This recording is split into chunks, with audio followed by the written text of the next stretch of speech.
Hello and welcome to The Shift, the podcast that aims to tell the no-holds-barred truth about being a woman post-40. Created and hosted by me, journalist and author Sam Baker. How does it feel to have your life turned upside down in your mid-40s? That's what happened to Laura Friedman Williams when, after 27 years with her husband, she discovered he was having an affair. It was something Laura had always thought that she'd somehow get past, but confronted with the reality that her husband was in love with another woman, she knew this was it. Life as she knew it was gone. Faced with the choice of going through the motions or getting back in the saddle, Laura realised it was time to move on. My biggest fear was not rejection. My biggest fear was that I had become invisible and that I would not be seen anymore, that I would go somewhere and put myself out there and dress up and smell nice, but nobody would see me because I'd lost so much of myself that I basically wasn't even there anymore. 3 years on, her funny, frank, refreshingly rude account of that sexual reinvention, available, will bring hope to anyone who feels like they've just been tossed on the scrap heap. And crucially, for all those women who are wondering what might happen if they took that leap, I know you're out there. Laura talks laughing through the pain, finding your identity when you've lost yourself in motherhood and marriage, the joy of first-time sex, second time around, the politics of pubic waxing, and learning to love her body at 50. I'm an open book. Like, you can ask me anything. There's nothing I won't talk about. As evidenced by the book. That's right. It's funny. I still feel the need to tell people that as if they haven't read 400 pages of me, like taking my clothes off and standing naked in front of them. But I still feel the need to say that because sometimes people say, is it okay for me to ask you about, the end of your marriage? Or is it okay for me to ask you about what this feels like or whatever? And I'm always like, yeah, it's too late for me to be coy. It's too late. Yeah. Like, so there's nothing that anyone needs to apologize for asking me about. Okay, good. Be careful what you wish for. It's like... Yeah. No, I like a few curveballs. It would keep me on my toes. It's fine. Great. One of the things I really felt about the book, given that it was about, the end of your marriage and kind of the end of your identity as you had seen it, it is really funny. How did you manage that? Or was it the benefit of hindsight, really? I think even in the moment, sometimes when I was at my lowest points, I still found humorous moments because I am naturally a lighthearted person. I do feel things very deeply and I cry a lot. I'm definitely a deep feeler, so I don't want to make it sound like I'm just laughing through life, but I do find the humor in situations. And I'm definitely the person who's going to be laughing inappropriately during a funeral or, making jokes way too soon when they're not quite called for yet, just because, I find things that are funny that we have to sometimes identify the pain and that sometimes there are things that are funny about it. It actually reminds me a long time ago, my very close friend Jessica and I made a list that we called the depressing list. And it was a really long running list of all the things in the world that we found really depressing. And it made us laugh hysterically. It was like at the top of the list was depression. Depression is really depressing. That was number one. And we both had struggled with depression and anxiety in our lives. So, we weren't joking about something that wasn't personal for us, but that was top of the list. And then there were other things like buying flowers at like a pharmacy. That's depressing. So the things could be anything. It could be like your parents dying. That's depressing, but it's also depressing to buy like a cheap box of chocolate for Valentine's Day. It could be anything. And that has stayed with me always. This running list has been going for like 20 years and we'll still text each other and say, I just found something for the depressing list. So I think it was a lot of that. I think that humor that I brought in to the book, that's always a part of me. It's just who I am. What's the most recent thing you've put on the depressing list? Well, so my father passed away a week ago. And I got a phone call from the funeral home telling me that my father's ashes were ready. And the director of the funeral home kept calling my father Dad, like, hey, Laura, I just want to let you know that Dad's ashes are ready to be picked up and Dad's certificates are here. And I just found it so depressing that this man who didn't know my father kept calling him Dad. And I was laughing while he was doing it, crying at the same time, thinking, how do I tell my mother that her husband's ashes are ready? But also, is there any chance that this man will stop calling my father Dad? Yeah. And so that's the newest. I should have known better than to ask, really, shouldn't I?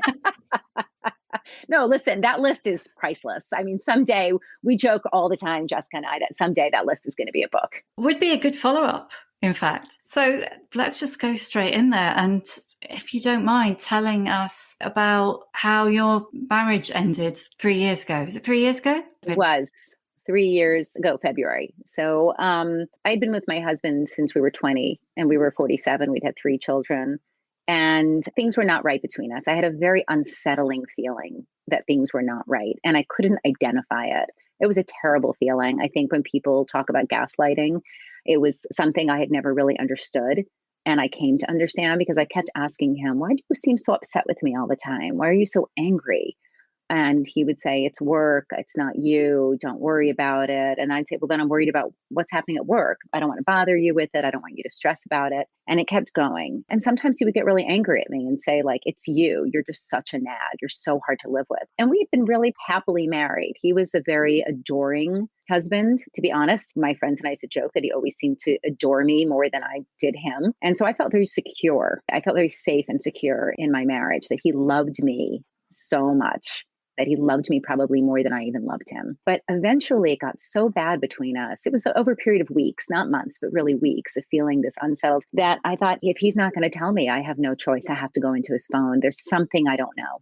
And so I did. I went into his phone. Yeah. I don't even know how to describe the kind of gut punch that was. It took me hours. I looked through emails. There was nothing. I looked through texts. There was nothing. And I was like, oh my God, I'm so crazy. I can't believe I'm doing this. This is the most paranoid thing I've ever done. And then I found WhatsApp and it was locked. And I just knew immediately. And somehow I got into it. I think it was like a technical glitch, but of course I felt like it was meant to be. And I don't even remember the sentences. I just remember seeing the words, divorce, love, soulmate.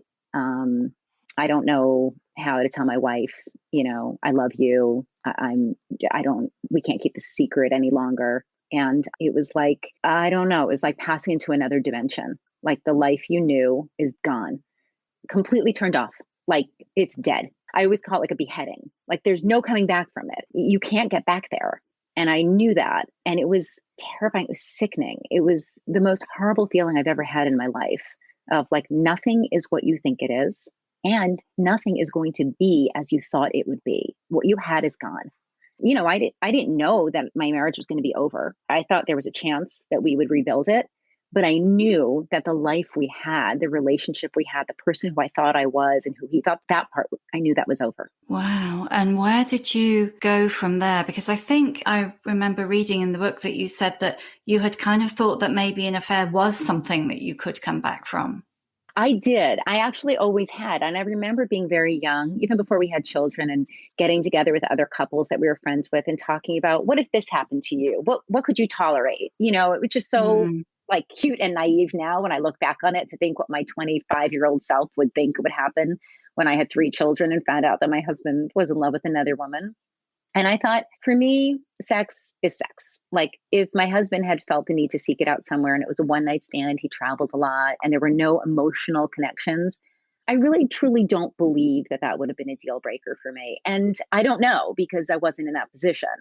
But falling in love with somebody else, knowing that for many months he had been giving his love to another woman and coming back home to me and looking at me with sometimes resentment or anger, sometimes just like what I felt was loathing, but the adoration was gone. And that I couldn't come back from. That's very different. Even the morning after, he said to me, if I tell you that I had sex with her, it's all you'll focus on. And I said, you're wrong. That's the least of my problems right now. I read the texts. I saw that you're in love with her. That's the problem. Even if he had never slept with her, it wouldn't have mattered. He was in love with her. He was talking about leaving me. That was pretty profound.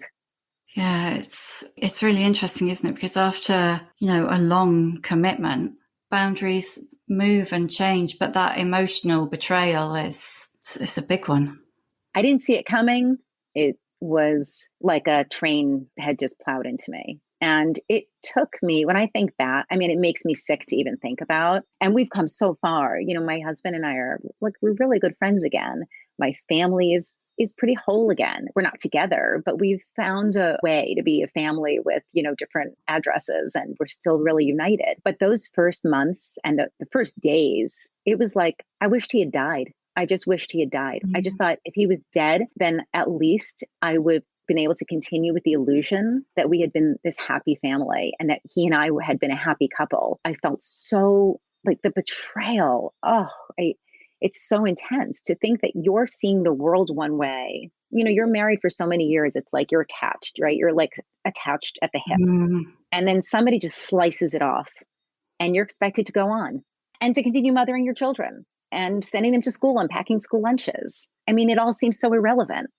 I wanted to die. I wanted to die, but I couldn't because I had 3 children.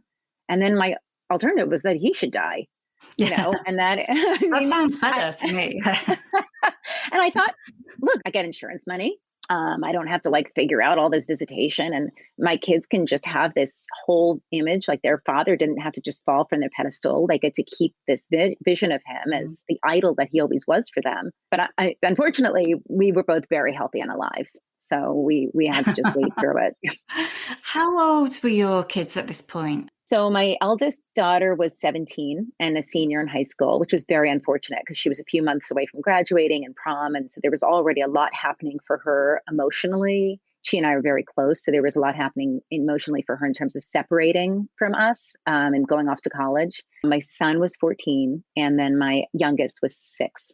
I had the teenagers who were very aware of what was happening. You can't hide much from them. And then I had this little girl who was one day she woke up and her dad was gone. Literally, he left. And he left because I asked him to, not because he wanted to. I insisted that he leave. But it was he was there one day and the next day he was gone. And her siblings, the teenagers were not speaking to him for maybe 10 months or so. So we'd always been this really close family. We had a lot of family dinners together, and we went on trips, and we did Sunday activities together. And suddenly it was either she was with me and her siblings or she was with her dad. But she couldn't process why the siblings weren't with her and her dad, and why the dad was not allowed in the apartment anymore, and why she had to be brought down to the lobby to meet him. It was very traumatic for her. And she couldn't even ask the questions. It didn't even occur to me to explain it to her until later because I couldn't even process what was happening.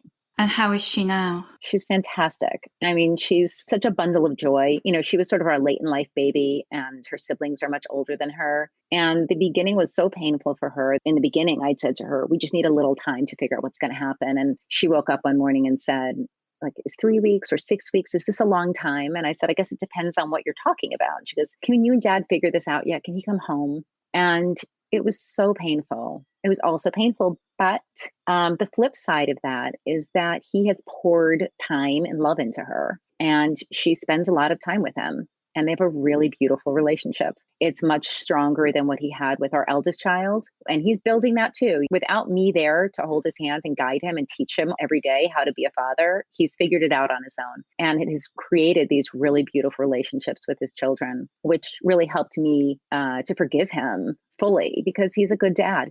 Especially with my youngest daughter, I can't believe the relationship she has with him. Somehow I think that my kids' relationships with each of us is stronger than before. Have you always been so optimistic?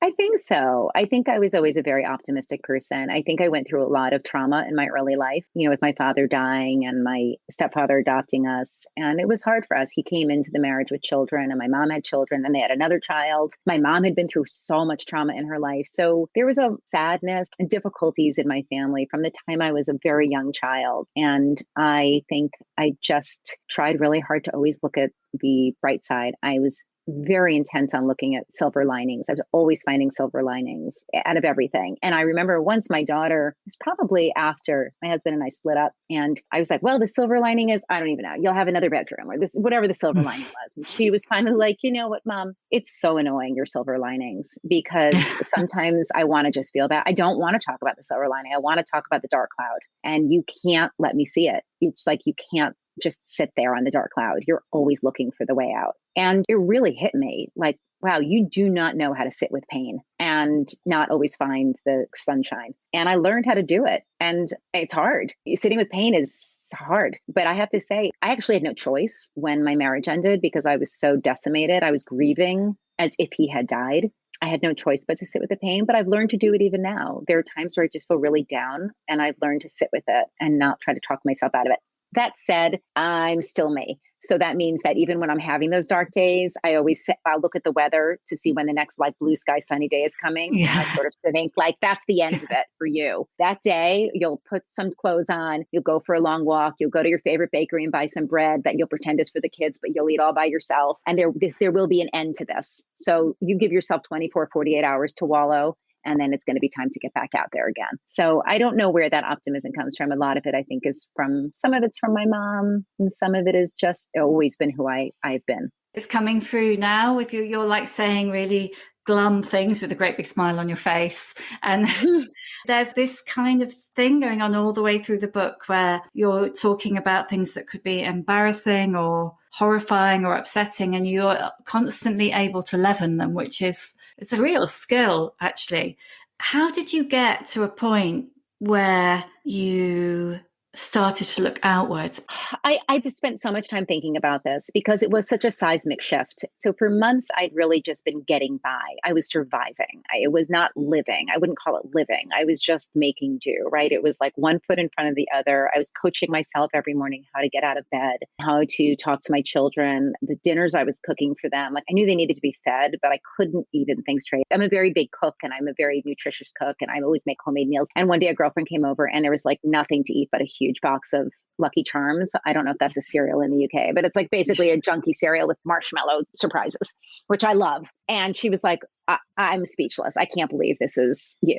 And I said, this is me now. This is what I can do. I can give my kids a box of Lucky Charms. So this went on. It was the depths of winter when I had found out about the affair. And then it became spring and it became summer. I love summer. I love summer so much. I feel very like I just love to be warm. I love the smells and the flowers and the things growing. And my youngest child and I'd gone to Nantucket, this beautiful island, for a few days with friends. And they took really good care of me. And my friend is, you know, kind of a bon vivant. And she was saying, you need to get back out. You just need to go flirt with men. Just put on a pretty dress. And I was like, I can't.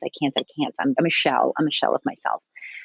But when I got back home and I was sitting in a room by myself, my daughter was with her father, but we were in the same house for the weekend because it was our country house. I thought, I feel myself slowly dying. And I'm 47 years old. I just can't believe this is all that's left for me, is that my life is going to be defined by what I have lost. And I just knew I could not live with that. So one of the things I feel very strongly about and has been a guiding principle in my life is that I not live with regret. And I think that helps me make a lot of decisions for myself. If I feel that it is something I will regret later, it will inform my decision. It's why I had another baby when I was 40 years old. I felt that I would regret not having a third baby. And then I luckily was able to have her. But there are a lot of things that I do in my life that are measured by that. If you don't do this, will you be sorry later? You have this one life. And I remember sitting in my bedroom thinking, I will regret not having a life. I will regret not being a human being who loves life. And I miss the Laura that used to be. I laughed a lot. I just loved my friends. I just felt light, you know, and happy, anxious too. I mean, believe me, I'm making it sound like I'm Mary Sunshine and I'm not. No. So anyway, so I sat in my bedroom by myself and I thought, I'm just going to do it. And I bought like a ticket to go to this local bar that was having a band. And I got myself changed and dressed and I went. And that was such a huge moment for me. It was such a pivotal moment because I was giving myself permission to see what it could be like to live again. And I had no idea what was going to happen. My biggest fear was not rejection. My biggest fear was that I had become invisible and that I would not be seen anymore, that I would go somewhere and put myself out there and dress up and smell nice, but nobody would see me because I lost so much of myself that I basically wasn't even there anymore. And when somebody saw me and talked to me, I mean, I literally looked around like, are you talking? Is there somebody behind me that you're trying to talk to?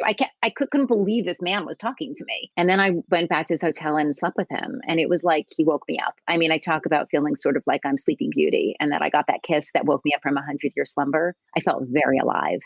And I wanted to live. I wanted to live fully, not just to exist, but to thrive and grow. And I saw my chance and I took it. And I knew I would regret it if I didn't take my chance. I would have had that chance 10 years later too. That chance never goes away, right? If somebody is listening to this and they've been in this traumatic situation and they don't get back out there, I did it very quickly. In hindsight, it was like 5 months later, I was back in the saddle. I think partly it's also my personality. I throw myself into what I do and then I go deep and I go hard. You know, I fall down rabbit holes like they were built for me. And I think I just did that, you know, with dating and with men, but you could do it at any time. You just have to decide that you're going to live and then you live. It's hard. That doesn't mean it's going to be easy or that everything is going to change. I still had trouble getting out of bed in the morning. I still cried a lot, but I had a spark in me that said, that is not going to be what defines you. You're going to be defined by what you have, not by what you've lost. When you went out that night, did you think, I'm just going to see where this takes me? Did you think, I'm going to see if I've still got it? and see if I can pick someone up? What was your thought process? That was pretty much what I felt like. I'm going to go and I'm going to see what it's like. So the last time I'd been on a first date, I was 19 with, Oh my my God. husband, and we were friends. We'd been friends since we were freshmen in college. We'd been friends. So when we went on a date, it wasn't really a date. It was like we were friends going out to dinner, and then we ended up kissing and dating and whatever. So that had been my last first date. And I was laughing when I was at the bar that night. A man bought me a drink, and I thought, a man has never bought me a drink. I was not even legal yet. I wasn't even of legal drinking age the last time I went on a date. And now a man is buying me a drink. But I didn't expect anything. And when I walked into this place, it was pretty funny because it's in the country, upstate, it's pretty rural, but a cool little city in the middle of this rural landscape. And the people walking in were kind of old, like my parents' age. And there were lots of couples and foursomes. And I thought, this is so funny. Like, I can't believe that I thought I could make something happen here. Everybody is old and together. And I'm just going to sit conspicuously at a bar all by myself, all Yeah. oiled up, looking like a divorcee out on the night looking for a good time. And how ridiculous. And I felt ridiculous. I felt conspicuous and ridiculous. And then when the man did start speaking to me, it felt surreal. It felt like I had just left my body and was living somebody else's. And so I thought, I'll just act this out. What do I think would happen? If I was a sexy divorcee with kids and this was my Saturday night routine, what would happen? And I just went with it. I guess I'm a better actress than I knew. It was thrilling. I expected to be afraid. I don't know. I just expected to be upset. It was so thrilling. It was thrilling to be seen. It was thrilling to be desired. And it was thrilling to feel good. It was like that feeling, even if just for a few hours, of not feeling like I wished I was dead. It was so exciting. And it was very much like I walked in, I thought I was invisible. I walked out, I waited for the gentleman to come out and meet me outside. And I thought, well, maybe he's escaping. Like, maybe it turns out I really am invisible. But he came, it was like this validation. I don't even know if I ever knew his name. And I wish I could find him to just say, thank you. You resuscitated me. He was so nice to me. He was very kind to me. He was very patient and gentle. And I eventually confessed, in all my bravado, and I was like really putting on a show. I finally was like, hey, listen, this is my first time since I met my husband 27 years ago with another man. And he was just nice about it. He was kind about it. But he was also funny because, he had been single for longer and he knew the words and, he had a whole dialect of, words that were associated with sex that like, it just all made me laugh. I thought I was like in a porno, like, for better or worse, like I felt like just use your imagination, Laura, use your imagination, just roll with it. That's kind of one of the many things that women say who are kind of back out there is that they've got so many concerns, like they're not going to understand the jargon, that, online dating hell, that everybody thinks sex is like a porn movie now, and everybody wants anal sex. Everybody expects you to not have any pubic hair. Did you have those concerns? Totally. But I was so naive. I didn't even know. Like that is, I have to say, like, this is why I laugh. And I think that for my friends who know me, they understand that it's the humor of this is that I am the least likely person for this to have happened to, because I am so naive in so many ways. So the first night that I had sex with this man, he told me I had a really nice pussy, and I started cracking up. I didn't know that was the word people really used. Congratulations, but kind of mortified. I mean, yeah, that too. Like, apparently it was really nice. And by the way, that's been validated by other men. So yay for me. Yay for me. Um, so when he said that to me, I just started laughing. Like, do you think I need to hear that? Do you say this to people regularly? Do you think this is going to work on me? But he was like completely nonplussed by it. He was just like, that's just, how he talks. So that experience was fine, and then I went out with other people and everybody wanted to have anal sex. And it's not my thing. Maybe it will be someday. It hasn't been yet. So that was definitely something people wanted that I was like, yeah, I'm not ready for that. Pubic hair was a big discussion. Men really like it to be bare. And I actually just wrote a piece about this for British Vogue about pubic hair and about how styles have changed, and how when I was last single, I thought I was doing my husband a favor if I like cleaned up my bikini line a little bit. Yeah. It was like, full on. I knew people got Brazilians, but like I wasn't going to. I was married and like that hurts. Exactly. I didn't worry about any of it. And that was pretty funny because definitely people let me know when I was doing things that were sort of like things that they wanted. So I did end up dating somebody more seriously. And he was really unpleasantly surprised to find that I still had pubic hair. And I thought, well, I'll try it out. See, it sounds awful, but it was like he said it really kindly. It was just sort of a preference for him. And I was like, I'll never change myself for anybody. So like now I'll have it to spite you and I'm going to grow it long for you. Yeah. But then I was kind of curious. And also I really liked him. He was really good to me. And it wasn't like you have to do this to change yourself. It was just a personal preference for him. So I did. I removed it all and I liked it.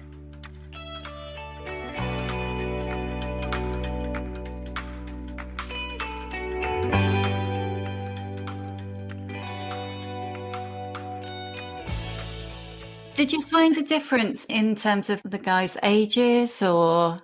No, he was 15 years older than me. So it was just a preference. The younger ones didn't say anything to me. And some of them didn't seem to notice. I mean, some of them I think were just like they were happy to get what they could get. In fact, after I removed it all, I was dating two people like on different nights, not at the same. Yeah. What's it called? Plurals, is it? Plurals, yes. My Saturday nights. It was that was a term that when I finally decided to upgrade my lingerie, which was really quite needed. The woman who was fitting me for new bras, she gave me one and I said, "Oh my God, I can't wear this. It's like so fat in the back. It's so wide. This is not sexy." And she goes, "Well, who's looking back there?" And I said, "Everyone is looking back there. Do you know how many men are looking at my back right now, in the back of my bra?" And she laughed. She said, "I get it. You've got plurals. Let's dress you accordingly." I loved this woman. So after that, I'd have my plurals on a Saturday night. So I waxed it all off for this one gentleman. And then I went to see the next night or a few nights later, this other gentleman I was dating who didn't even take notice. He didn't even notice. And I thought it was sort of like coming home with a new hair color or hairstyle and your husband doesn't say anything. That's how I felt. Like, are you going to comment on the fact that I am now completely smooth and bare? Like, if you don't know this difference, like, are you paying attention? Because some people find it really attractive down there. And if you're not going to notice, you may not be worth it. Yeah, if we didn't even notice, that's kind of, he clearly wasn't focusing, was he? Yeah, I have high expectations now. I'm getting positive feedback. I've come to expect it. So how does all this compare to sex with your husband? I'm sorry, I don't normally ask people loads of questions like this, but it's in the book. So it's in the book. And I did tell you I am an open book and anybody can ask me anything and I'll probably answer it, which is mortifying to my children, but here I am. Yeah. How does sex compare? It doesn't. It's not the same thing. It should be in two categories. They shouldn't even be called the same thing. And that's unfortunately the truth. And I could come up with 20 reasons why that might be the case, whether it's because we had been together for so many years, because we had seen each other in such compromised situations, right? It's like, how do you still see somebody as really sexy and appealing when you've seen them give birth 3 times and nurse and, sit, or go to the bathroom, all the things that we do when I see them vomiting because they've got the flu or dripping with a cold. It's like, it's very hard to still see that person in a purely sexual way, the way you do in the beginning of a relationship or when you don't have to be exposed to any of those things. I know people who have satisfying and happy sex lives with their spouses, but I can't imagine that any of them would use the words that I would assign to my sex experiences post-marriage, where I say it's ravenous, it's thrilling, it's raw, it's like hungry, and the desire is so high. That wasn't part of my married sex. My married sex was comfortable and it was safe and it was nice. It was a good connection point, but it was like one more thing we did. Like we talk about, sending the kids to school, or we talk about what our summer plans are going to be. And then on Saturday nights, we have sex. And that's how it was. That's just honest. I liked it. My body is pretty cooperative in terms of sex. I understand it's harder for some women to have orgasms or to find it satisfying. It's not so hard for me. I'm very lucky that way. I really have always paid very close attention to my body to get it right for myself and to make sure that it was something that felt good for me too. It wasn't just like a favor to help my husband out, but it was. And I talk about all the time that it felt like it had become a chore. Well, first of all, every time you're having sex with a first person, it's so exciting. You don't know what it's going to be like. And everybody has very different styles. And that was really exciting. And I loved my body being touched and I loved being seen for the first time. It was so exciting to me. And I still feel that way. That didn't go away. There's different kinds of sex, I guess. There's sex that connects you to somebody and emotional sex and breakup sex and makeup sex and all that. But my sex in my marriage, I just am going to say it was pretty much like married sex. So my eldest is now 21 and I had a hard time getting pregnant with her. It took me about a year and a half and we were taking our temperature and, peeing on sticks. It was a whole big thing. It was quite unpleasant. And one night, I was getting a fertility treatment the next day and the doctors had told us that we had to have sex the night before. And I broke my elbow that day. I fell and broke my elbow. And my husband came home from work to take me to the emergency room to get my elbow set. And I said, I don't know what time we're going to get home. So you actually have to have sex with me right now. He was like, I can't. You're lying, you're mangled. I can't. And I was like, no, you have to have sex with me let's go. And to his credit, he did. I don't know how. And we didn't get pregnant, needless to say, not that time. We did eventually. But I think for me, when I look back at when sex was something fun and just something we did and it was light and it was like satisfying, when it shifted from that to a part of our weekly routine, I would say that was the moment when we were trying to get pregnant, that it became a job. It's so interesting. I was struck by something that you said, and I'm probably paraphrasing it in the book, that you'd become complacent in your married life and you were yearning to live life on your own terms. Do you think if this hadn't happened with your husband, you might have left, or do you think you would have carried on trying to make it work? I don't think I ever would have left. I really don't. I feel pretty certain about that. I feel that I thought I knew myself really well, and I wanted the family. That was what I wanted. That was my golden ring that I was reaching for. I wanted a cohesive family. I didn't have one growing up. My husband didn't have one growing up, and I wanted to be it. That was very important to me. I mean, when I met my husband and I was 20 years old, I thought, this is great. We've got all this time together now. We're babies and we're going to grow up together and we're going to make our family. And I felt that way. And that was the most important thing to me above and beyond anything else. And the rest of it, how thrilling it was to be seen or desired, that was like part of my other life. And now this was my life. I was a mother and a wife. When I say complacent, I mean, it's what I wanted, and I got what I wanted. I never would have left. I didn't want to be alone. I was anxious about money. I was anxious about how I would do things for myself. I never lived alone before as an adult. I mean, I went right from my childhood home to college to my husband and I moved in together right after we graduated from college. So I had no desire for those things. And that is why I always say that the affair was a gift, because if my husband came to me and said, Laura, I'm not happy and we have to do something about it, I would have sunk my claws into him. I would never have let my marriage go. That was not in my realm. But he made it that I couldn't recover from it. I wanted to, by the way. We went to couples therapy and we tried. I wanted to make it work. And I just, at some point, I realized I couldn't do it. I couldn't love him the way I had. I still love him as a human being and as a friend, but I couldn't love him as my husband anymore. So the affair really was a gift to me because it allowed me to have this crazy shift in my life that I never would have seen coming. And interestingly, I think this is true for women at a lot of ages. I was speaking this weekend to a relative of mine who is 73, and she's been widowed for 5 years. And she told me that she was really happy on being on her own. She loves being alone. She loves her husband and she loved him and she misses him, but she also loves being on her own. And she's been happy with that. And she said that after she read my book, she decided she was going to start dating again. She was going to start dating again, which thrilled me. And she said to me, I have to tell you that the women I know, like the women in her book group are around her, the ones who are widowed or divorced, and there's a bunch of them, and they range from their 50s to their 70s. They're the happiest women.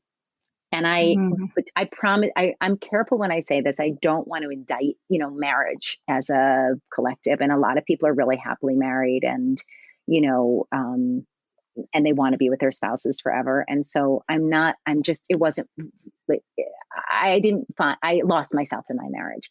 And I think maybe there are women who are more careful about protecting themselves in their marriages and maintaining their own identities. I really 100% did not.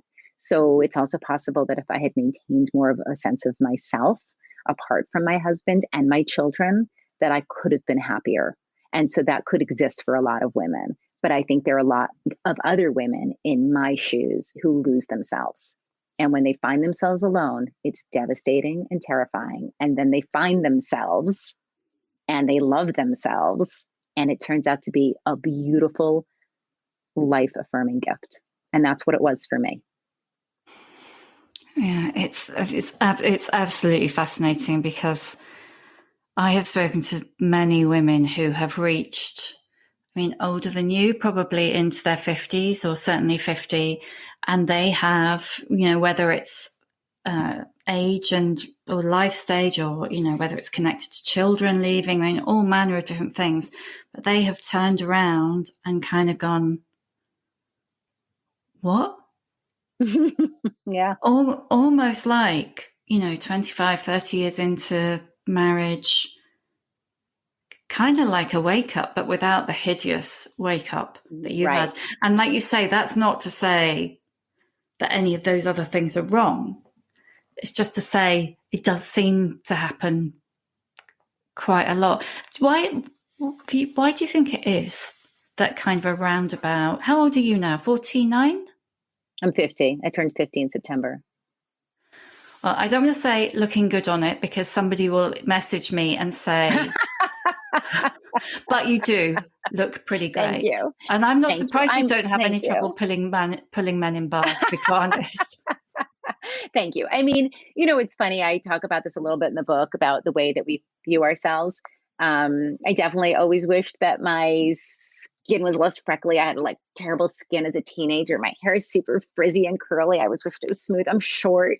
I always thought my boobs were a little too big. Like there's all these things we criticize. And now that I'm 50, like I love my body. I just love what it can do. And I don't like wear a lot of makeup and I don't get work done. And I just like I think aging is beautiful.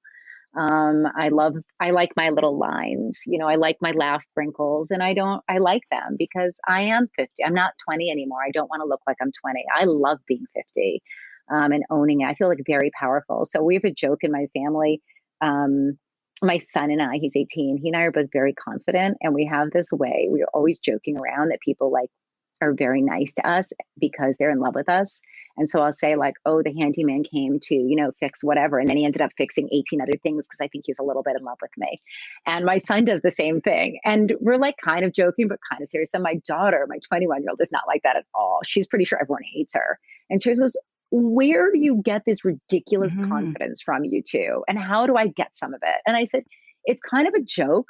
It's kind of a joke to walk around in the world and be like, oh, everybody loves me. It's funny. And then if you do it enough, you might start to see it, like that people respond to you. It's just fake it, literally just fake it until you start to believe it. Because my son and I do that and it totally works for us. I don't literally believe everyone's in love with me, but I believe that if you give someone a really nice smile or a nice thank you, they'll respond to you. I do when people are nice to me. So that didn't answer your question about why. I can't even remember what the question was, but Yeah. it's really, no, that's really interesting because I was just sitting here thinking, when you said your daughter said, how do I get some of that? I was thinking, yeah, how do you get some of that? The title of my book, it's really about being available. And I made myself available. That's not because I thought I was so beautiful. I didn't. I'll list 1,000 flaws in my physical appearance, but I was confident that whatever I had, whether it was frizzier hair than I wanted or bigger boobs than I wanted, that it didn't really matter because I owned it and I felt powerful because of and in spite of it. So I think any woman could have it. You just have to say it to yourself, like, I'm here for it. I'm 50, I'm powerful, I'm strong. Anybody would be lucky to have some time with me. I mean, sometimes you do it and you laugh at yourself. Trust me, sometimes I do that and then like nobody looks at me and I'm like, well, that's just rude. Like I definitely have gone out and I'm like, where are my admirers? Where are my fans? And like, no one's looking at me. Trust me. It's not like it's not like I'm hitting a home run all the time. And I even talk in the book about this one time I came back from the country and I was back in the city again. New York City is filled with beautiful people.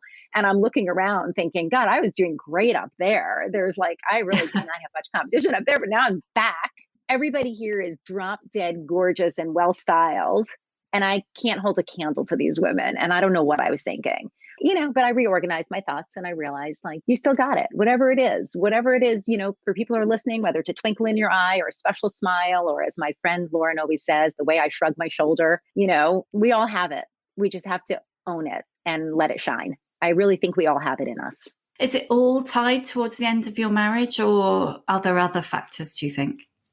I think there's a few factors. One, I think, is middle age, right? I think it's owning where we are in midlife. So I love that I kind of know who I am now. And that when I am dating, like I'm not looking for a life partner. I'm not looking for someone to build a family with. I'm looking for someone to complement who I am. So that's part of it. And I think part of it really was about writing this book. I want to say that I recovered, or I started the process of recovering from the end of my marriage before I started writing, obviously, because of the content. But the writing process really helped me. And I think being able to say, like, my whole life I've loved to write. I was an English major in college. I always thought that maybe I'd go for my MFA one day. And instead I ended up going into publishing. And then I stopped working after my kids were born. my writing really amounted to like helping friends with speeches they were writing, or, proofreading emails for my mom, or, just helping out my husband with proposals. So when I started writing again and people liked my writing, like I was showing it to friends and they would say, keep going. I thought, oh, wow, this is something else I can do. I can not only like be available to men, I also have a voice. I can use it. I can use it to tell my story. I can use it to empower other women. And I didn't know I had it. And so I would say that coming into my own has been as much about my marriage ending as also finding my voice as a writer. I love to write now. I love it. I sit down, I've been hired to write a few pieces here and there. And every time I think I have that imposter syndrome, like, do they realize that I'm really just like a PTA mom who like writes newsletters and like zhuzhes up my friends' speeches for them? But then I like it. I write it and I like it. And people seem to be accepting it. And I think anybody can do that too. Even being able to say, I'm a published writer now, that is so, that's like a true dream come true. And I think being able to say, I made that happen. I can't believe it. I can't believe I had that in me. And that's where I say we all have so much inside of ourselves that we don't know, this untapped energy and talent. In a million years, if you had told me this is where I would be today, I would have laughed at you. I would have thought that was absurd. But, people can't make that happen for you.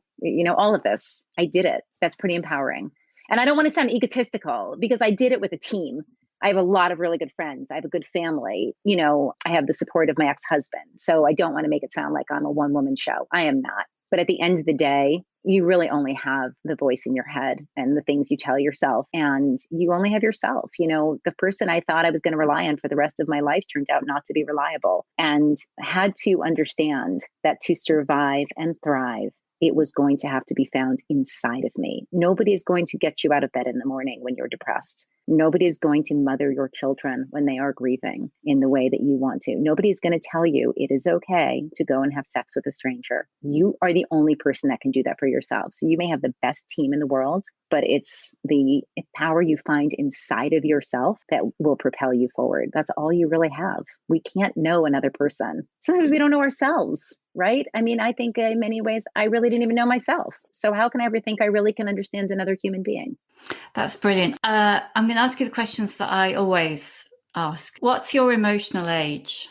When I heard you asking other people, I decided to take a bunch of quizzes online of what's your emotional age. And it was hilarious because they were basically tailored to 20-something. So it was like, a guy you're dating is ghosting you. What do you do? And I was like, well, let me think. If I was 21, what would I do? So my emotional age was still coming out 35 to 45. But I really believe I'm 50. That is my emotional age. I am right where I am. It's the first time in my life I've ever felt present. This is me at 50, and that is where I am emotionally. And what would you do if a guy you were dating was ghosting you? Just out of interest. Fuck him, honestly. I would just think I was too good for him. Too many fish in the sea. Too many. Excellent. Is there either a book you've read recently that you really loved, or a book that, has really meant a lot to you or had a big influence on you? So there's a million books that I love. The one book I read recently that really changed the way that I think about a subject is Esther Perel. Esther Perel, who's a sex therapist and a psychologist. Her book, Mating in Captivity. That book profoundly changed my opinion about having sex with somebody over a sustained period of time. It's about being able to sustain sexual passion with your partner over a long period of time. And it made me understand that it is a struggle for just about everybody. And that if you want it to be there and to stay, you have to constantly work at it. You can't just assume that if you say on Saturday nights we'll have sex, that's going to be the cure-all. And I've recommended it to every friend I have, because I think that if I had read it when I was married, maybe if I'd been open to it, it would have changed my attitude towards sex. I wouldn't have taken it for granted. Like the little I was giving was enough. And I think I would have paid more attention. I think she's quite brilliant. Someone gave me her book, The State of Affairs, right after I found out about my husband. And I almost threw the book across the room because she's very much about two people taking ownership of what's happened. And I was like, I'll take ownership after everyone acknowledges that I am the victim of a heinous and that's not her thing. And so I wasn't ready to read it. It took me about 2 years to read The State of Affairs. And when I did, I thought it was brilliant. And it taught me a lot. So I would say Mating in Captivity, if you are married, read it and be open to what she's saying. Don't be defensive, just be open. Interesting. You just recommended it to a few thousand more people. So that's good. What one piece of advice would you give younger women? Just have more sex, have fun, sleep around. Don't take it too seriously. Don't keep your eye on the prize. Don't be so goal oriented. I was all about find the husband, get him, lock him in, tie him down, and marry him and have your kids. I mean, my husband was a great guy. There was a lot to love about him. It wasn't like I was sacrificing, but I think that young women I know, I have a daughter who's, 21 and lots of friends' daughters who talk to me, and we have very open dialogues. And I think a lot of them are oriented toward finding the guy and getting married. And I always say, like, it will come. You don't need it now. Right now, you just need to be free and play the field and see who you are, find out who you are and what you like. And, you think you're like a young Jewish woman and you want a Jewish husband, so then sleep with everything but a Jewish man right now. Because if that's what you're going to settle down with, find out what everybody else is made of and see if that's really what you want. Because I think people are very closed. They want the ring. They think they're going to get the happy ever after. Everybody wants the happy ever afters and they want it now. And so I just wish women would just enjoy being young and being free and deciding if that's what they want and doing it on their own terms. I wish that was advice, it was a little bit given to me. Like, go have more sex, have fun. I say that to every young woman. I do. You can, the young women I speak to, I sometimes say to them, don't tell your mom I'm saying this to you. Yeah. But here's my advice and I stand by it. I bet you're so popular with your daughter's friends as well. Well, I love them. I love them because I love how open they are with me, and I love that we can talk about these things and that I don't judge the things that people are doing. There's no judgment for me. The only thing I ever say to them is like, sleep around, use condoms, be smart, take care of yourselves, things like that. But like otherwise, no judgment. What's your superpower? I think my superpower is that I am a master compartmentalizer. And I think that when I am in moments where I'm really overwhelmed, like right at this moment, even with so many things going on in my life. I just lost my father. I'm moving out of my apartment in 2 weeks. This book just came out. 2 of my children are graduating next week, one going to college and one leaving elementary school. It's been a huge part of my life since 2005. And my youngest is finally graduating from there. So there's a lot of big ticket items. And I picture little boxes in my brain and little doors that close. And I'm well aware that you can't close those doors forever because you'll one day wake up and just be completely decimated. But I can put things away. And that's what I do. So I think I've gotten pretty good at that, of just putting everything away into its own little box and dealing with the most pressing of the boxes. I'm going to say that's my superpower. That is a hell of a superpower, for sure. Thank you. Thank you very much. Tell me an older woman who is your role model, who inspires you. I mean, it has to be my mother. At the end of the day, I could tell you like many older women, that I admire. Gloria Steinem and Hillary Clinton, even though I know she's controversial, she's one tough cookie. But at the end of the day, it's going to be my mom. My mother's 79. She's lost 2 husbands. She has a PhD in computer science. She was a pioneer in her field. She's the most loving, intense, resourceful woman you could ever meet. And a lot of what I get, a lot of my strength, a lot of my understanding that I can do whatever I want to do, that comes from not only watching my mother do it herself, but also her telling me that that is true. I have so much respect and admiration for my mother. That doesn't mean that she didn't make a million mistakes and that we don't fight. I never want to make things seem rosier and sunnier than they are. My mom and I have come to heads many, many times, but I can't believe what a powerful woman she is and what a trailblazer she is. The fact that I was raised by a woman who was like a math major, in the 1960s and who got her doctorate in computer science. And she's an award-winning computer scientist, but she's also like the ultimate Jewish grandma who every Wednesday is there to pick up her grandchildren from school and take them out for tea or whatever snack they want. And she's got it both. And to me, the fact that you could be a strong woman, a trailblazer, live life on your own terms, but then also be totally present for your family and love them to death. Just to me, my mom's got it all. I'm grateful that she is the woman who raised me. And lastly, how many fucks do you give?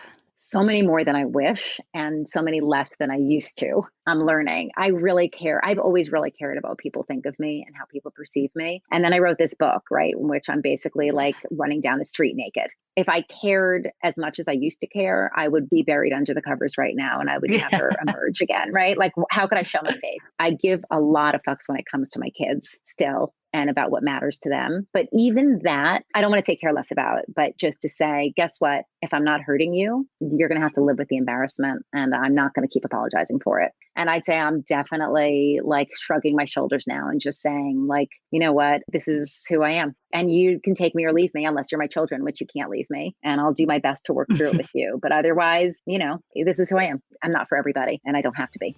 That's brilliant. Thank you, Laura. Thank you so much. Thank you. It's been absolutely great. Brilliant. Thank you for listening. You can hear a new episode of The Shift each Tuesday on Acast, Apple Podcasts, Spotify, or wherever you get your podcasts. If you like what you hear, please do rate, review, and follow, because it really does help other people find us. And if you'd like to know more about my own experience of shifting, my book, The Shift, How I Lost and Found Myself After 40, and You Can Too, is out now in paperback. See you next time.